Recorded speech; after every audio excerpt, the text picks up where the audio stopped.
everyone, it's Ryan again. Welcome back, and make sure that you like and subscribe. I've got my Week 7 player updates. So, first off, Cleve Lubin did not have a game. Isaiah Nokobia out of SMU, he had another solid week. He did struggle a little bit in coverage despite having a pass breakup, but he was definitely really, really great against the run this week. Now, Cade Klubnik, he did have another solid looking game. He was accurate and he was also a weapon on the ground. Now, it was also against a pretty bad team. So there's still that question, was this a bad team that he faced? That's why he was allowed to be good. Or is he actually getting over the hump? Who knows? We'll see. I need to see it in bigger games on a bigger stage going forward. All right. D'Angelo Pons out of Indiana. So played very well against an elite team. He only allowed 2 catches on 6 targets, did not miss a tackle, and that defense was a big part of the win. So for Whit Weeks, he graded very poorly, and I think that was probably because he got cooked in coverage quite a bit and missed a couple tackles. He still did lead the team in tackles and put a ton of pressure on the quarterback to include a sack. So it was one of those kind of like up and down games. One aspect of his game was not great, but he was still effective and had an impact on the game.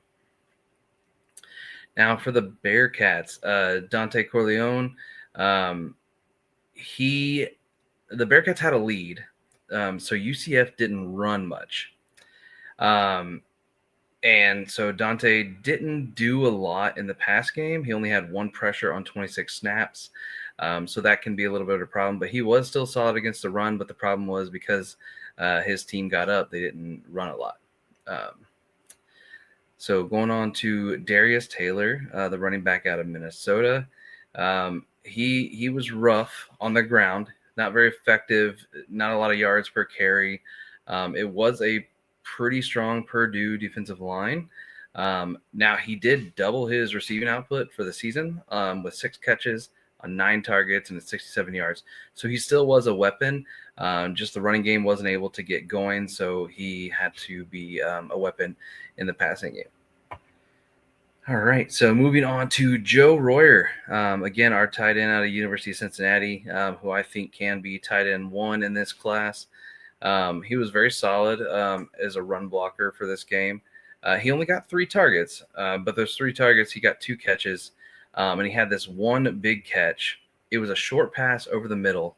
He broke 2 tackles and then took it 64 yards. That is the type of thing, like you see Travis Kelce do that stuff all the time in the NFL, and that's what it looked like to me. Just pushing guys off of him and then hitting the gas and going.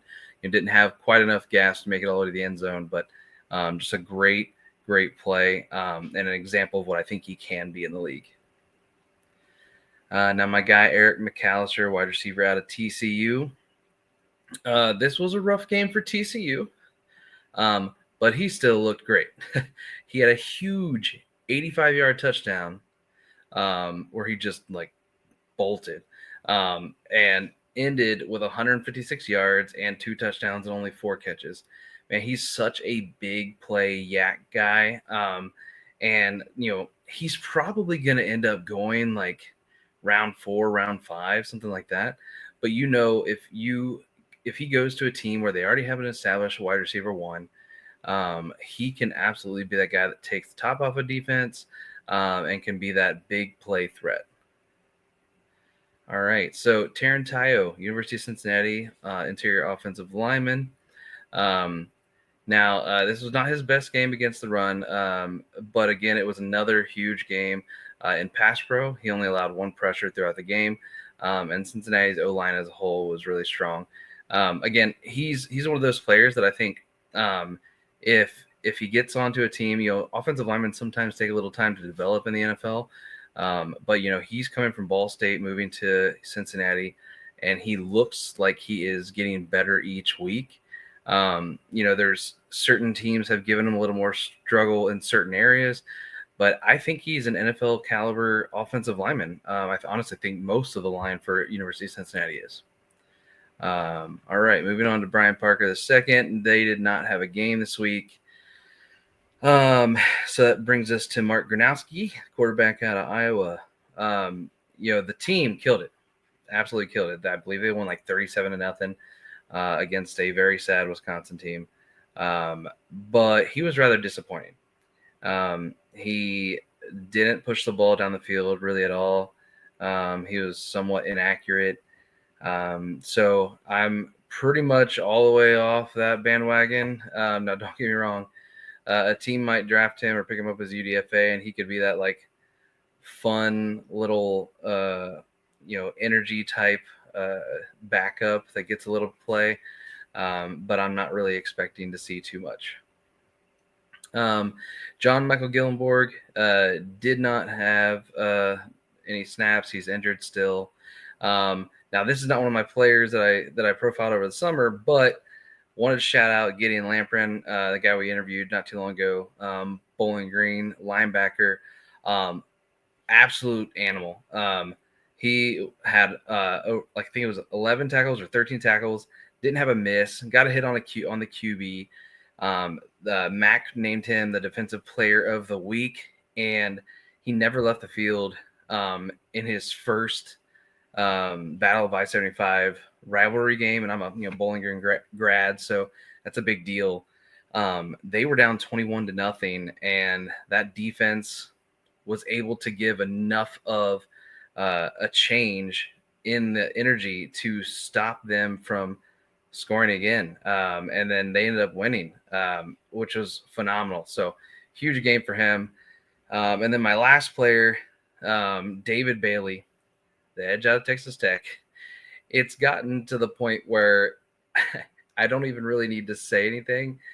It's getting insane. He is such an unbelievable force from the pass rushing perspective. He had 11 pressures and 3 sacks, didn't miss a tackle. He's now up to 44 pressures and 9 sacks through 6 games, which is honestly just absurd. I had high hopes out of him coming from Stanford. He has been on my watch list for like 2 years. And I was like, this is a guy that I think can take that next step. And man, is this validating, because wow, he is just performing at an all-time level. And, you can argue that it's because of the other players on the defensive line that it's allowed him to get a little more freedom to rush the passer. But, it's just been incredible to watch. His pass rush win rate was 40.6% this week on 36 snaps, which is just crazy. And actually in true pass sets, there were 16 snaps for that. He won 53.8% of the time. Those are like, plain Madden on rookie numbers. So it's just honestly absurd. I